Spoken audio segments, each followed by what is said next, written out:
You're listening to Back Tackle.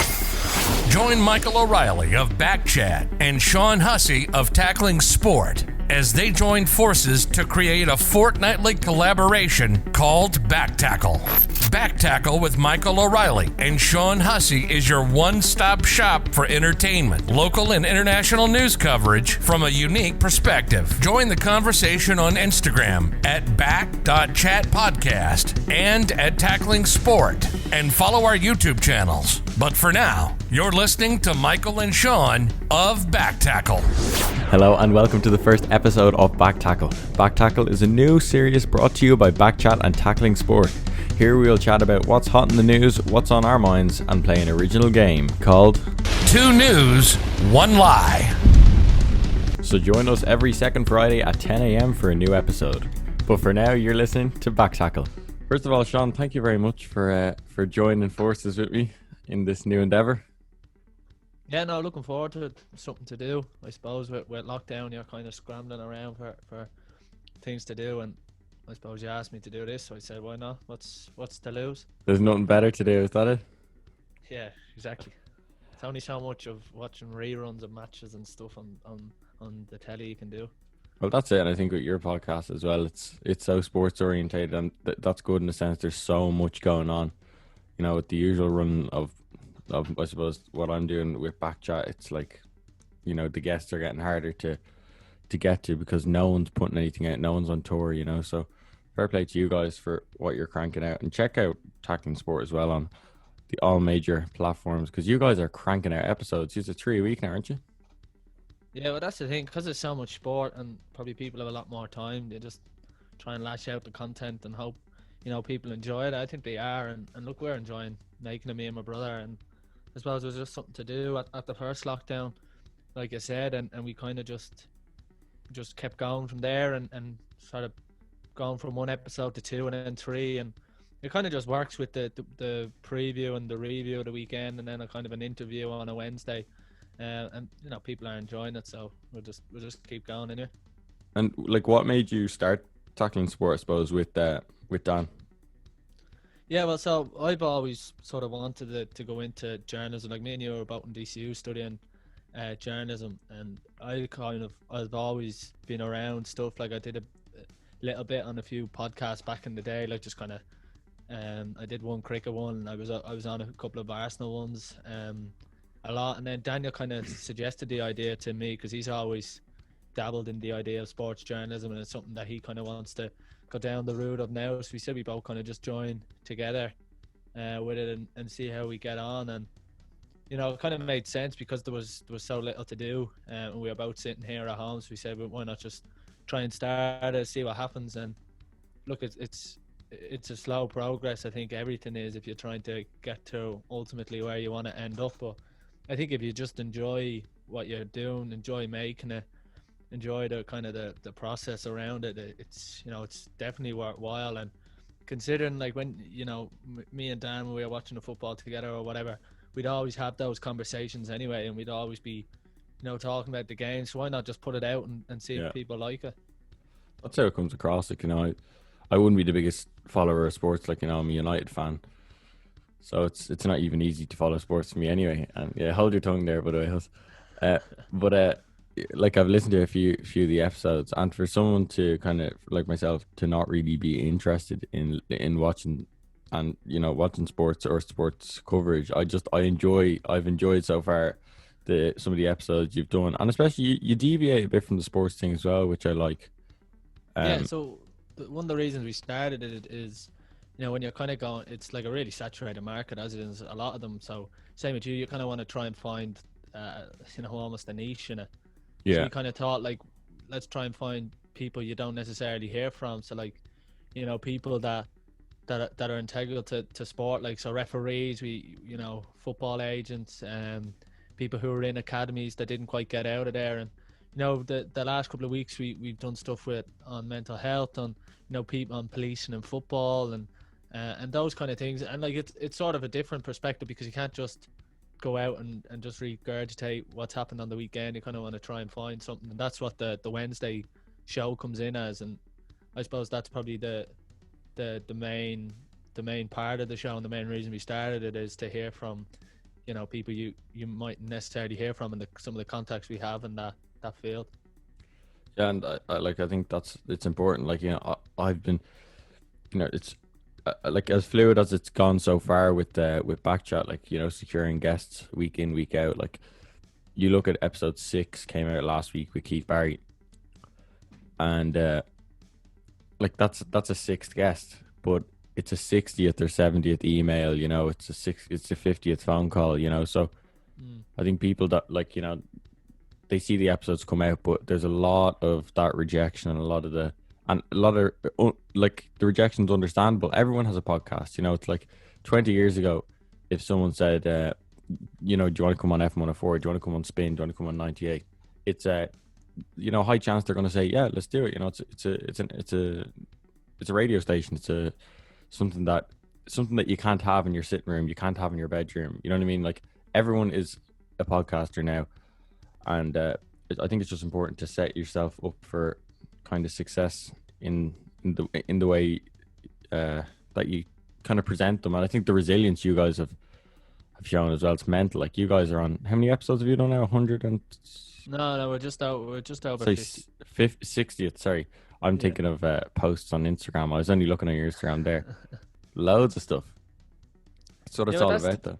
That's the thing, and that's probably the best way for getting your shows out there, your social media, and getting, you know, people, you know, sharing it and retweeting it and stuff like that, which is, you know, one of the best ways of getting it. And when you have a big guest on, or whoever it is, getting them to like and retweet or whatever it is, that kind of helps. But I suppose, like you said, that's kind of the way to go. And look, loads of people have podcasts, and I think it's great because it's probably, podcasts are what blogs were 10 years ago or 5 years ago even, and that was the thing everyone was doing, and people were all, you know, when I was 14 or 15 and wanted to start, I knew what I wanted to do. People were like, oh, write your blog, write a blog. That's what people were in. And now it's podcasts, and that's just what it is. It's not a case of, you know, a flash in the pan. I think this is probably here for another couple of years, the big kind of thing at the moment. And then for all we know, it could be, you know, getting a YouTube channel, or, you know, whatever it is. And I think that's just what the trend is at the moment for people, whether it's, you know, you're in sport, current affairs, or music, or whatever it is. I think podcasts and the platform it has now is just massive. Well, it's like the changeability of, like, how people consume social media is crazy. Like, the introduction of TikTok, you know, it's taking over the world, those kind of things. But before we touch on that kind of, I'm going to say, side of things, you're saying about guests, you know, having a big guest. You guys had Johnny Walker on, UFC star, which is absolutely mental. What was it like recording that? Like, that was a huge episode. Yeah, that was some that was a weird one, because he was over in Vegas at the time, and he was kind of in the middle of a training camp, so there was a lot of trying to find times, and we were ready to record one night, and he kind of had to pull out last minute, which is like, you're bound to expect that when someone is, you know, in the middle of a training camp, and just trying to find a time that suits everyone. And because he was in Vegas with the 8-hour difference, there's, you know, all sorts of complications from that. But no, he was very good to come on, and I think we were kind of lucky. We knew we had a mutual kind of connection there with someone that knows him. But other than that, like, I mean, if you can reach out to people on Instagram and you're just nice, like, there's nothing to lose from it. And I know that's what you've done now, like, that's what loads of people do. And yeah, you know, I think people, because of the time they've had over lockdown, they're more willing to do things.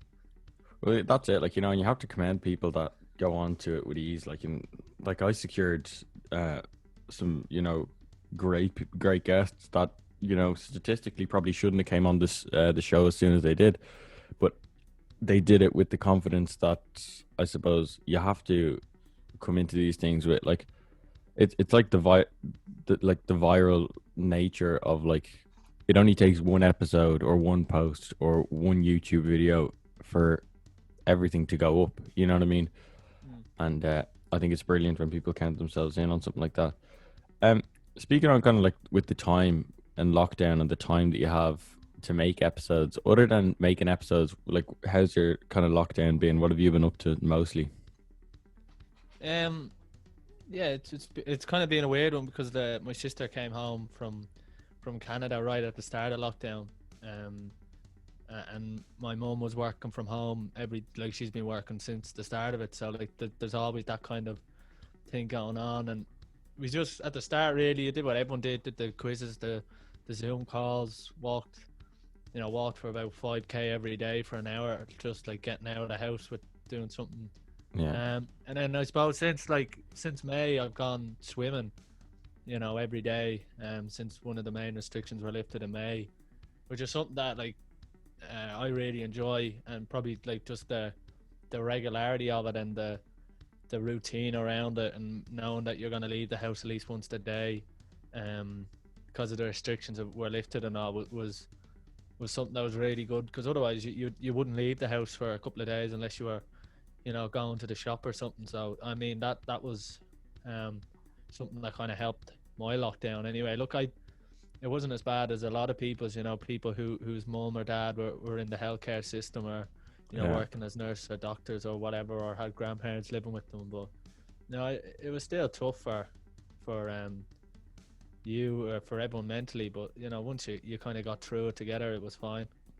But I think like before we move on from that, you said that you've been swimming since May. Like people would take that up as you've been going to the gym, getting your swim togs on, and jumping in a heated pool. But that hasn't been the case, and we're now November 18th, and you've been in the Irish Sea every day since what date?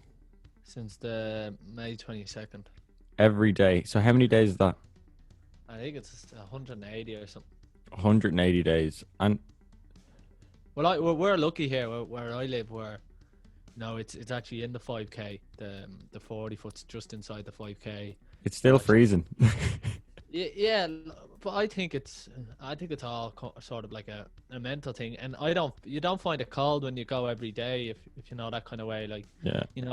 If you're to go with someone who hasn't swam in a month and it's gone from September to November or October, then yeah, because the water is getting slightly colder every time you go. But I mean, it's all like it's a sort of a mental thing that when you go in, you're gonna find it cold, and then after a minute or two you're gonna acclimatize and it's gonna be fine. And it's that thing that like I don't think I've ever swam and not got in the car afterwards and like not had that refreshing feeling, if you like. Whereas before, like sometimes you'd be sitting in bed and it'd be a bit overcast, there might be a bit of rain out, you might have stuff to do, and then in your head you go, oh sure, I just go down, take an hour out of the day, because once you get in the car that you're gonna have enjoyed it. And I think that's sort of the main thing. And there's been a huge uptake in it this year. Huge. Yeah, like this is probably the first year that I've done swimming every day. Like before the leaving cert, I'd go every evening basically. I text a few of the lads, pick a few of them up and go down, just whoever it was, because I always found that as like before the leaving cert, when you've been kind of sitting in school all day and in your room studying, you feel like you're actually doing nothing. Yeah. So then when I went down for me swim in the evening, it felt like I was doing a bit of exercise, because I wasn't training with the GA team because you were kind of studying at that time. But because the evenings are real long and it's 8:30, 9, you can go down whenever and have a swim. And it probably started from there. And then last summer, last summer was the last one was the leaving, wasn't it? No. Yeah. So this summer. Yeah, so it's November. So the summer before the one just gone. Yeah. It's a mouthful. Yeah. And then the year before that was the World Cup in 2018, and I go to one of the lads' houses from the cricket team after training or whatever. Got there for a swim and come back and watch the football. So I've been kind of swimming for a couple of years, but this is the first time I've done it regularly.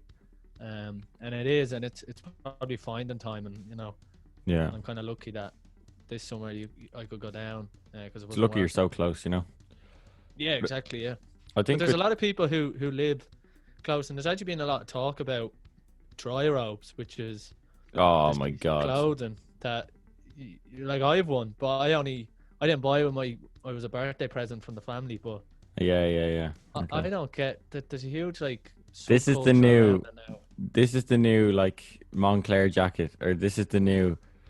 To anyone that doesn't know what we're talking about, there's these new jackets. Well, they're not new. They've been knocking around for a while, but essentially dry robes. From what I've been for a few swims with Sean, obviously when I could, and you see down the 40 foot, the Vico, wherever. People jump in their togs and whatever, and they get into this big long jacket, like a football training jacket, or one of those kind of warm up Or like jackets. the exactly, yeah, like the rugby ones they have Yeah, when they're behind the goal. That kind but of, they're or the now a Arsene fashion Wenger statement. jacket.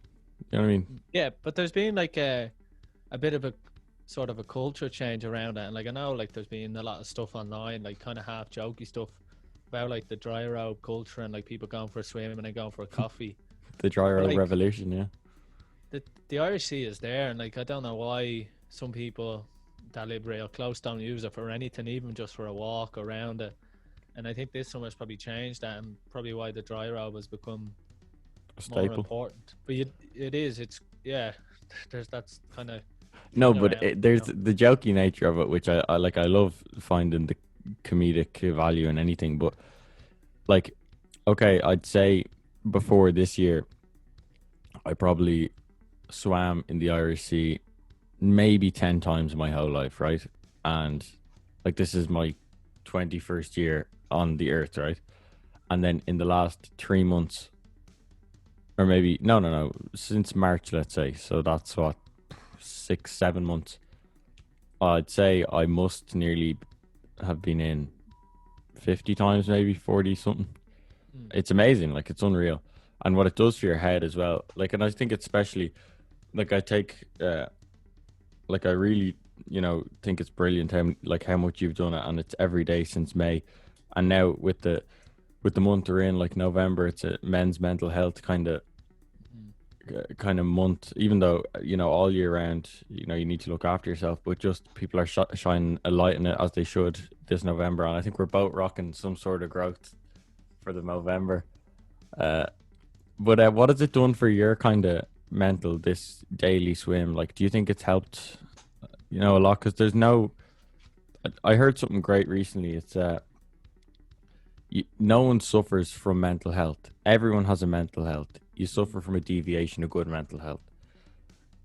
Yeah, like I would say it's done, especially at the start when there was so little to do in May and April or May, when I first started going regularly, and I go with my sister and we kind of go in the morning and get a cup of coffee or tea, and you'd kind of be up then, and it'd be 8:30, 9, and you'd have that full day. Whereas like at the start of lockdown, I was kind of playing PlayStation till like 3 or 4 and getting, going to bed when the birds are singing and all that kind of stuff, and you just didn't really do anything with it. Yeah. Whereas like that was the first kind of sense of routine, if you like, with it, and then once you kind of start going, and the summer months are great, like, because loads of people want to go with you, so you're never really kind of going on your own. You just Stuck, yeah. send a few lads a text and someone would kind of go for a swim, and I think everyone that goes for a swim, like, might be reluctant, but once you're done, Oh, it's the best. it's kind of like, it's almost a sense of achievement for some people, because it is going into cold water, or maybe they wouldn't be the most comfortable swimmers and all that kind of thing, but it's like, I suppose it's like a gym session for a lot of people, or like all those kind of things. Once you do it, and it's rewarding, and yeah, it does a lot, because for me, because it has given me that routine. And even now, when we're in this lockdown at the moment, and especially at the start of this lockdown, I was probably leaving the house 2 or 3 times a day, just mainly because I was swimming and I was getting out of it. Yeah. And I think that is important for a lot of people.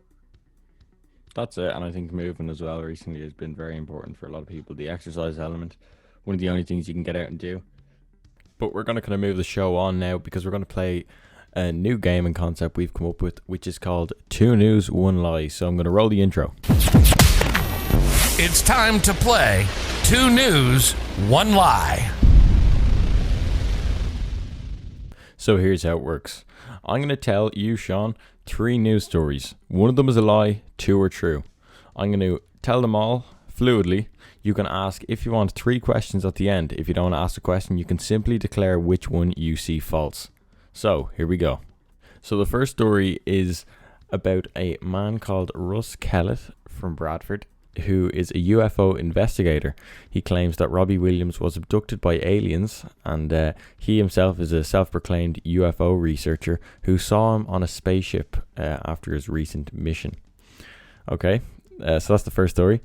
The second story is that a pilot was sucked out of the window of a Cessna 172 in Cheshire last Thursday, the 12th of November.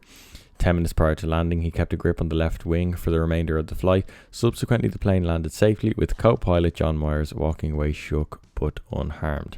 Now, the final story is that a woman who worked in a drive-through for a year said that she saw, well, the weirdest thing she saw was an alpaca sitting in the back seat of a car.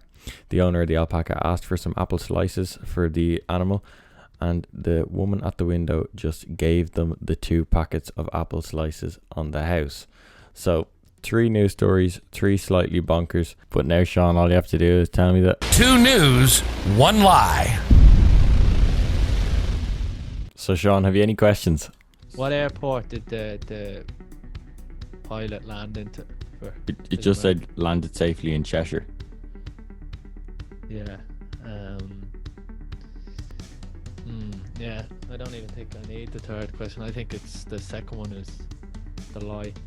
You're going with the second one? Yeah. Well, just on the basis, I don't know. The first one, Robbie Williams, it is a bit of a stretch, but you said Bradford, and I don't know why you'd mentioned Bradford. And the third one, I can understand people in a drive-thru. And the second one, yeah, I don't know. I'll probably go the second one. Alright, you're right. It is the second one, in fairness. Fair play to you. That's mad. I really thought I had you. I thought you were going to go for the Robbie Williams one being fake. No, because you said he was from Bradford. Like, Bradford it's not. You wouldn't be sticking it in if you're putting in a city. I know, but why would I say Cheshire? No, because I heard that. I kind of had heard that story. That's not a real story. That's completely fabricated. No, but there was a story that happened. Oh, sorry. There's a video emerged about 10 years ago, but I was like, you probably half saw that and put it together. Okay, no, I didn't even know about that one. Yeah, that's right. Oh, fair enough. Until we'll see who comes out on top in 2 weeks' time. Now, there's another thing I want to talk about, and it's the recent U.S. election. I don't know whether you heard about it. But it's mainly on the Trump side of things, and like I know we've seen, Trump has made himself a bit of a meme in the last week and a bit since Biden took the dub. But 50 Cent came out this week and said that he was almost sure that Lil Wayne was paid to support Trump, right? And I'm gonna say this isn't too far-fetched, because I think like a week before the election, Nelk, who are a Canadian YouTube group, were brought onto Air Force One by Dana White, and they did the YMCA with Trump, and they got to meet him, and they were allowed to film that for their audience.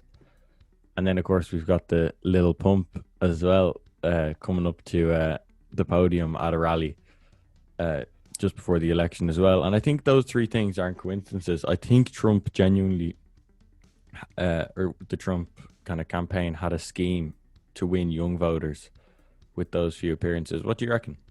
Yeah, well, I don't think it's too far-fetched, because you can imagine, especially with Dana White being involved, there's probably a lot of tax breaks being offered to the UFC, and there's probably a lot of stuff being done, to help them, and that's probably what it is. It's not that bad an idea, I think Sinn Féin had done a bit of stuff like that in Ireland with your man Darren Conway. Now, I'm not sure if he's being paid, but they've kind of interacted with him a lot on social media, and like that kind of stuff does kind of do well with a lot of young people who maybe don't necessarily have a political party but still want to vote, and they kind of just fall into something like that, or don't have any sort of a real interest in policies and what's going on, and just kind of like the person or see someone interact with them and vote for them, if you like.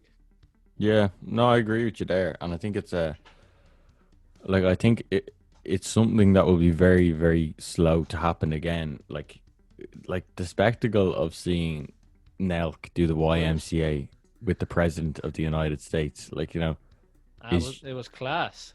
no, it's monumental. Like, it's something that It was will, class. like, it's crazy. And even I don't know whether you heard about the Trump campaign called a meeting, and it was at the Four Seasons, but it wasn't actually the actual Four Seasons. It was Four Seasons Landscaping or something. So they booked the wrong venue, Oh, but yeah, yeah.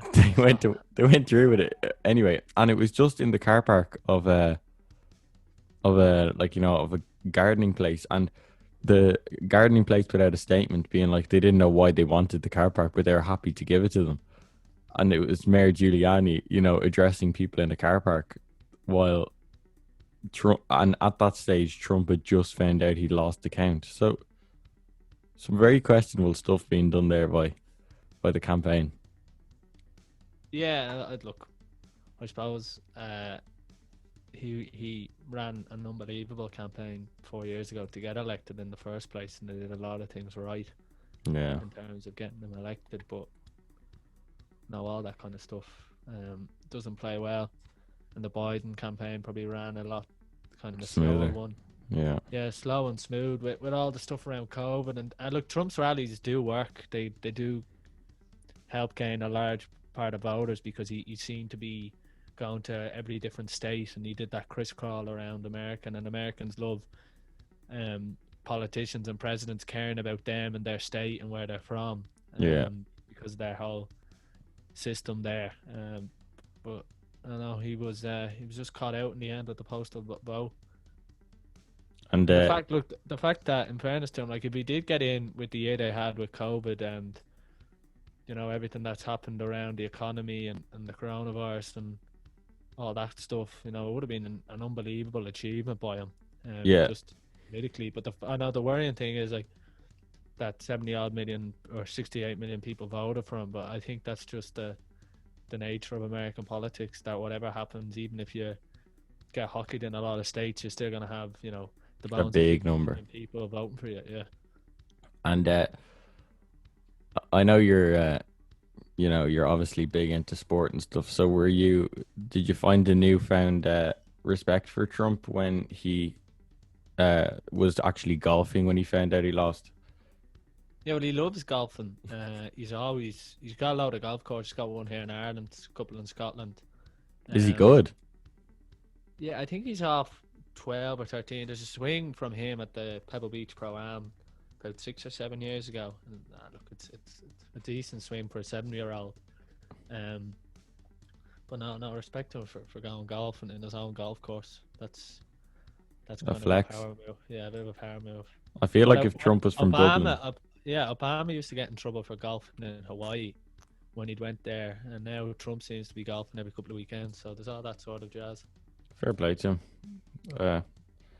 In fairness, like, you may as well golf through the pandemic. And speaking of the pandemic, a lot of talk about the vaccine recently. A lot of talk about the vaccine, and I think it would be crazy if we didn't touch on it during our opening episode. A lot of stuff that's kind of boiled my blood. A lot of interesting stuff. The golden question on Alaska now is: would you take the vaccine? Yeah. If it not to be taking it from someone, if you know that kind of way. Yeah, Because you're not going to get it. People our age probably aren't going to get it. Till very late in the piece. But if everyone sort of had got a vaccine and it was kind of worked in a really well done situation where they kind of fed it from healthcare workers to kids to the vulnerable, then you take it. Yeah, I would. And if it was done in a way that they wanted young people to take it first, then I'd take it. I think that the whole thing about the lasting impacts, you don't really know. You don't know the lasting impacts of getting the virus itself. and what do you think about the argument? Because I hate it, of the people kind of saying, "Oh, well, you'll go and I think the only leg that people our age have been standing on, and I've seen it on TikTok, I've seen it on various platforms is like the kind of one of them was oh, I won't take the virus, but I'll buy a bag of drugs off Dano, who has 26 kids and two teeth. Mm. You know what I mean? Like, I think that's humor and that's fun, but not everyone is off doing, you know what I mean, doing drugs and you know, in their spare time. And I think a lot of people have a genuine concern about the vaccine. And honestly, I would be apprehensive if I was offered, you know, to offer the vaccine very early on. And I think a lot of people would be apprehensive. Equally, I'd be apprehensive to get the virus, but I think what I'm trying to get at is like, to me, this was an unusual vaccine. It was kind of a rat race in a way. It it's a race that has suddenly got, you know, one week it was Pfizer with their 90%. Now there's another one with 95. I mean, that did that just come out of the woodworks like the second the 90 came out? Like, it, it is monetary. Like, you know, there's a lot of financial gain for the golden vaccine, and that does kind of concern me a little bit. Now, don't get me wrong, we're not going to get the first blast of vaccines anyway, Mm. but I just think it's a very interesting one. Do you understand Uh, kind of where I'm coming from there? Yeah, but I suppose the only way that this thing is going to end is with a vaccine and with people taking it and getting it. And I suppose if a large amount of the people get it, you know, percentage wise, then it would be probably okay in a position for that. But I get people's concerns with it. Those people's concerns are probably ripe at the moment with all the announcements of percentages and Yeah, who's involved and who's funding it and all that kind of stuff. Whereas I'd imagine a lot of people had similar concerns about getting COVID at the very start, and it yeah, sort of eased back with, you know, word of mouth saying, oh, you know, people our age won't get it as bad, and some people get it worse, and so there's all that kind of things. Like, some people have no symptoms of COVID, and other people have week long symptoms and month long symptoms, and I think that's it really. And I think if a large amount of people take the vaccine, then I think a lot of the difficulties around it will go. But look, it won't be till, you know, the earliest they're kind of saying is March, April next year, and a lot more are saying June and July by the time everything's rolled out. And I know the UK have bought a load of vaccines already, so whether they're going to be doing more tests, and look, all this thing is it's done by science, yeah. that will eventually get sorted, I'd imagine. Yeah, well, that's the hope. And I think maybe one of the best things that's come out of this nationwide lockdown for Ireland is Love Ireland, which I'm gonna finish off our maiden episode of Back Tackle on, because it has swept the nation. I don't think I've ever seen an Irish Instagram profile rise so rapidly with so much going on around it. Like, you know, like the radio stations are covering it, there's news platforms covering it. Love Ireland. What do you think about this, Sean? What's going on in your brain when it comes? Because I know I see you on them live streams. You're a Love Ireland fan. You know, I I hate love to it. Like, out you. I was a Love Island fan, like an OG, when I watched the Cara and Nathan series with your one Zara, who was the Miss GB and got her crown taken off her for stuff she did on the show. Um, so I've kind of always been into it, and then it kind of came up on, you know, when people shared and people who's gone in what into this Love Island. It's probably the Love Island is probably what that Go House thought they would be, but Yeah, this is just rocketed off. Like, you know, I think it will sort of reach a natural course where it gets its, you know, core audience, and it probably already has, where a lot of people who just, like myself and probably a few, like a lot of others, just clicked in to see what was going on, sort of enjoyed it, and then that kind of naturally phases out when more and more things start to happen again. But it's probably its major success. I wonder how it's been allowed to happen with copyright and all that copyright. sort of Yeah. stuff. And Well, it went I from don't Love know. Island Ireland to Love Ireland. You know what I mean? But Yeah. like I know that The fella who's founded it is 15, which is Ross Hogan, I think is his name, if I'm not yeah, mistaken. bonkers. Well, Which it's is crazy. Like, you know, I suppose. Look, props to him for setting it up. Um, is there stuff I'd but change it's about not it? like Yes. You know what I mean? Is like but I'm kind. I think the Sorry, go on. I think the fact that like he's 15 and he kind of probably has no real notion on, if you like, copyright, and he's just gone into it and it's kind of stuck. Like, fair Yeah, play to him, but like it doesn't take a genius to create it. So there's no like he's just put two and two together and made four. But like, you know, if you love Ireland, you don't want to be associated with that. And even like all the stuff around it, and like they got a lot of big TikTokers on the scene straight away, and it's taken off and all the lives. But there has been an awful amount of controversy around it, and cause it's not in a controlled manner. it's not Um, controlled, no. And I like think you'd be a the fool live to think it comments aren't was. controlled.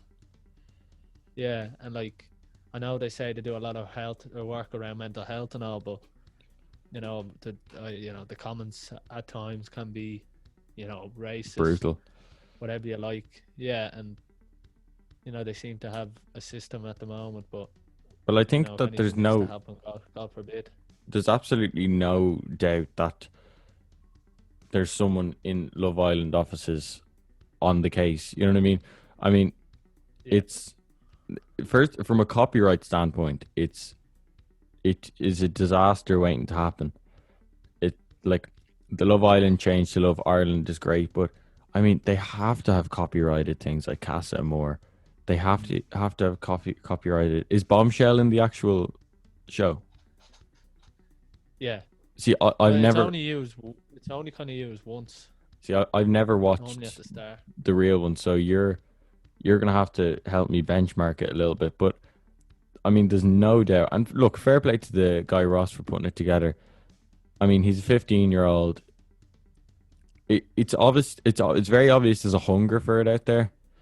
Um, there's a few interesting points about it. Like, you know, it's not set up well, which I think is very No. obvious from every aspect. And that's no disrespect to the creator Ross. It's just it could be optimized better. It's not me kind of shitting on the show. It's me being nervous for them in the copyright aspect. Even when they go live, it's a camera facing a screen, like, you know, which is just Yeah. kind of a bit mental that people are But willing to watch. There's all sorts of controversy that's happened. So there's a guy, Sean McNamara, who was on it. He was kind of a bit of a cult hero. He was very popular, and there was a live where he told one of the girls to put a muzzle on or stop barking, and he kind of got sacked, if you like. They said there's a 3-strike rule. Yeah, I think he did five of those strikes in 20 minutes. And yet there's a lot of controversy around one of the presenters. About she did a live herself, separate to the show, calling, a 17-year-old who isn't the model 17-year-old. There was, both sides of the party were very vicious on that Instagram call. It's bonkers, calling each other names under the sun, and she used the word, and she's still on the show hosting, whereas your man who was wait, what happened there? I actually.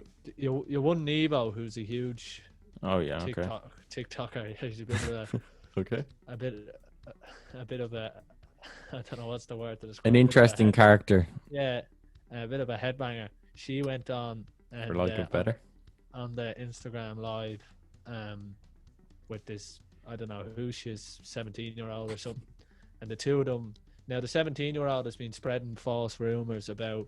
I think I Nevo. saw this. You know, I think Yeah, and did, the did two it of get them very vicious? Yeah, the two of them reached ahead and they were kind of swearing at each other, and there was all sorts of There were some stuff. racial slurs from the 17-year-old. I think. Yeah, before, and like she's not perfect and all this sort of stuff. But Nevo said a word, and I know a lot of people aren't happy because she said a word that she shouldn't have said, and she used language she shouldn't have said. Is there an She's- acronym for that word, or an acronym? Sorry. Well, like she used the C word, she used the R Okay.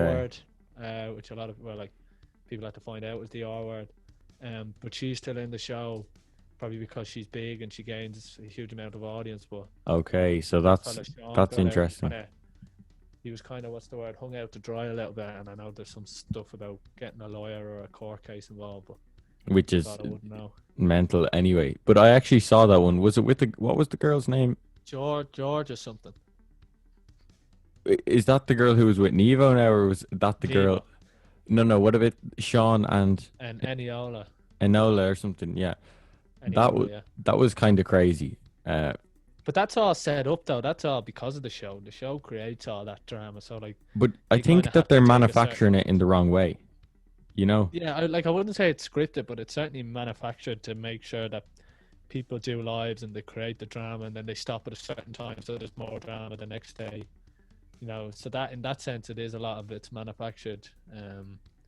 Yeah. And I think all that kind of jazz where Nevo and your man Sean, and one guy got in trouble and the other didn't, and one guy got claimed a racist, and the other person said she was acting in self-defense when she was on an Instagram live calling a 17-year-old, no matter what kind of person she is, the word she did, and she's still involved with the show. I think there's a little bit of hypocrisy there.